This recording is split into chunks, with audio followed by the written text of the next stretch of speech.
नमस्कार विद्यार्थियों, gravity education की इस YouTube चैनल पर एक बार फिर से आप सभी का स्वागत है। आज की इस कक्षा में हम कक्षा 4 के कार्यपत्रक नंबर 40 के ऊपर बातचीत करेंगे। अपन ने 3 कार्यपत्रक छोड़े हैं। 3 कार्यपत्रक 38, 37, 38 और 39 छोड़े हैं, क्योंकि इनमें सिंपल से डायग्राम है। फिर भी अगर आपको ज़रूरत पड़े तो आप मैसेज डाल दीजिएगा, ताकि इनके डायग्राम्स को भी अपन कंप्लीट करके आपका जो है वर्कशीट का प्रोसेस जो है उसको कंटिन्यूस आगे लेके चल सके। चलिए चलते हैं। आज का जो दिनांक है वो लगा देते हैं अपन। दिनांक है आज 24 फरवरी 2021। आज का दिनांक लगाने के बाद अपन सबसे पहले बातचीत करेंगे कि अपन क्या पढ़ने जा रहे हैं। अधिगम का जो क्षेत्र है वो है मापन की समझ। ठीक है, लंबाइयों के बारे में आज अपन बातचीत करने जा रहे हैं। और अधिगम का बिंदु है विविध भौतिक राशियों का मापन इकाइयों में मापन करने की समझ। क्या करना है अपने को? मापन ही करना है। लंबाइयों का माप कैसे करते हैं उसके बारे में अपने को बातचीत करनी है। ठीक है, तो अपने को सबसे पहले ही दिया गया है, नीचे दिए गए चित्र में पेंसिल को माप कर प्रश्नों के उत्तर दीजिए। ठीक है, अपने पास यहाँ पर एक स्केल लगी हुई है। ये एक स्केल है। क्या है ये एक स्केल है। इस स्केल में थोड़ा सा मैं ऊपर कर देता हूँ इसको। ये इस प्रकार से एक स्केल बनी हुई है आपके पास में। ठीक है, इस स्केल में इधर वाली साइड में इंचेस और इधर वाली साइड में सेंटीमीटर दिया गया है। जैसे देखो, मैं आपको एक स्केल लाके दिखाता हूँ। ये एक स्केल है, सेम ऐसे ही। ठीक है, ये एक स्केल है। इस स्केल में इस वाली साइड में जो है मेरे पास इंचेस है, इस वाली साइड में इंचेस है। तो अपन बातचीत कर रहे थे स्केल के बारे में। यहाँ पर एक स्केल दे रखी है, जिसमें एक साइड में स्केल में मापन जो हो रहा है वो इंचेस में है, और दूसरी साइड में जो मापन हो रहा है वो सेंटीमीटर में है। इस वाली साइड का जो मापन है वो सेंटीमीटर में है। अपने को क्या करना है, अपने को ये जो छोटी छोटी पेंसिल्स बना रखी है ना, इन पेंसिल्स का माप अपने को यहाँ से एक लाइन ड्रॉ करनी है इस वाली साइड में। ठीक है, और जो भी इसका माप होवे उसके बारे में जो प्रश्न पूछ रखे हैं और उन प्रश्नों के जवाब देने हैं। चलिए ठीक है, अपन स्टार्ट करते हैं। जैसे पहला ही प्रश्न है अपना, पहले प्रश्न के बारे में बात करें। सबसे लंबी, पहले प्रश्न में क्या कहा गया है? सबसे लंबी पेंसिल कितनी है तथा उसकी लंबाई कितनी है? सबसे लंबी पेंसिल किसकी है और उसकी लंबाई क्या है? तो अपने को इनको देखने से सबसे पता चल रहा है कि सबसे लंबी पेंसिल जो है वो अशोक की है। ठीक है, तो यहां पे मैं आंसर में लिख देता हूं अशोक की पेंसिल। अशोक की पेंसिल। ये पहली बात तो कंप्लीट हो गई। ठीक है, और अब इसकी लंबाई के बारे में बातचीत करें तो मैं को एक यहां से इस प्रकार से एक लाइन ड्रॉ करनी पड़ेगी अपने को। ये अपन ने एक लाइन ड्रॉ करी, ऐसे एक लाइन ड्रॉ कर लेते हैं अपन, डॉट डॉट मार्क्स वाली एक लाइन ड्रॉ करी।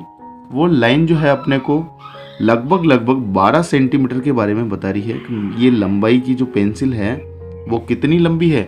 12 सेंटीमीटर लंबी है वो पेंसिल, है ना, अशोक वाली पेंसिल। दूसरा प्रश्न जो पूछा गया है उसमें कहा गया है कि रमेश की पेंसिल, इस पेंसिल का माप लिख देते हैं 12 सेंटीमीटर। आगे देखिए, रमेश की पेंसिल, अपन चाहें तो इन पेंसिलों का माप भी लिख लेते हैं तो थोड़ा ठीक रहेगा। जैसे ये रमेश की पेंसिल है तो इसका लंबाई क्या है? 5 सेंटीमीटर इसका हो गया। और इसका भी मैं बना देता हूँ साथ का साथ में, ताकि अपने को बार बार यहाँ पर रुकना नहीं पड़े।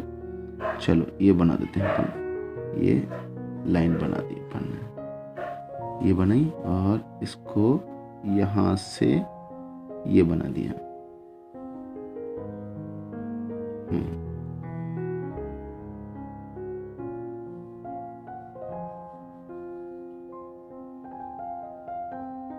ये बना दिया। देखिए यहाँ पे जो सीमा की पेंसिल है उसकी लंबाई के बारे में बातचीत करें तो उसकी लंबाई कितनी हो रही है? 8 सेंटीमीटर हो रही है। कितनी हो रही है? 8 सेंटीमीटर हो रही है। हमीदा की जो पेंसिल है उसकी लंबाई हो रही है 6.5 सेंटीमीटर। 6.5 सेंटीमीटर ये हमीदा की पेंसिल की लंबाई। और सबसे ज़्यादा लंबी अशोक की पेंसिल वो कितनी हो गई थी? अशोक की पेंसिल अपन ने बनाई थी, ये 12 सेंटीमीटर हो गई थी। ठीक है, चलिए अपन सेकंड नंबर क्वेश्चन पे चलते हैं। सेकंड नंबर क्वेश्चन क्या कहना चाह रहा है? चलिए रमेश की पेंसिल हमीदा की पेंसिल से कितनी छोटी है?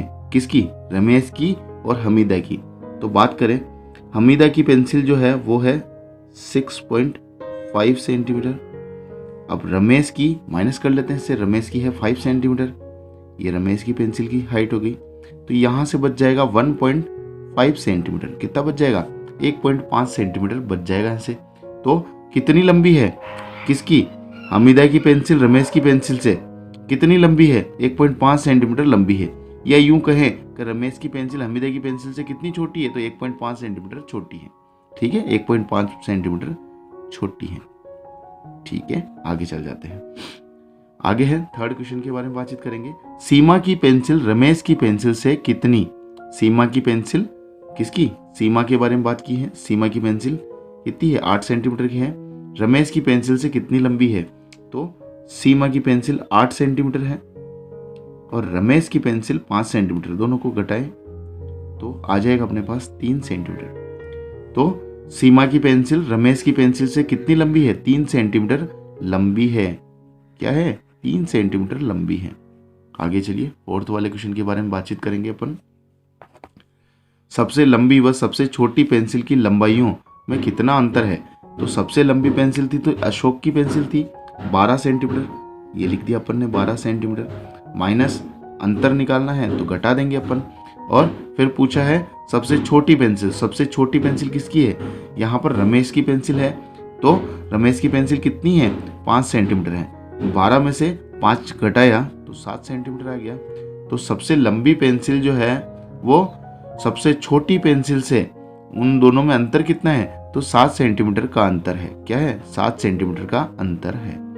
इस प्रकार कार्यपत्रक 40 कंप्लीट होता है। इस कार्यपत्रक 40 में हमने सीखा है कि किस प्रकार से स्केल के ऊपर मापा जाता है। मापने के प्रोसेस को अपन ने देखा है इस कार्यपत्रक में। इस वीडियो को यहीं समाप्त करते हैं। ज़्यादा से ज़्यादा वीडियो को लाइक शेयर कीजिए तथा चैनल को सब्सक्राइब कर लीजिए ताकि सबसे पहले नई वीडियो का नोटिफिकेशन आपके पास पहुंच सके और आप अपने कार्यपत्रक को कंप्लीट कर सकें। धन्यवाद।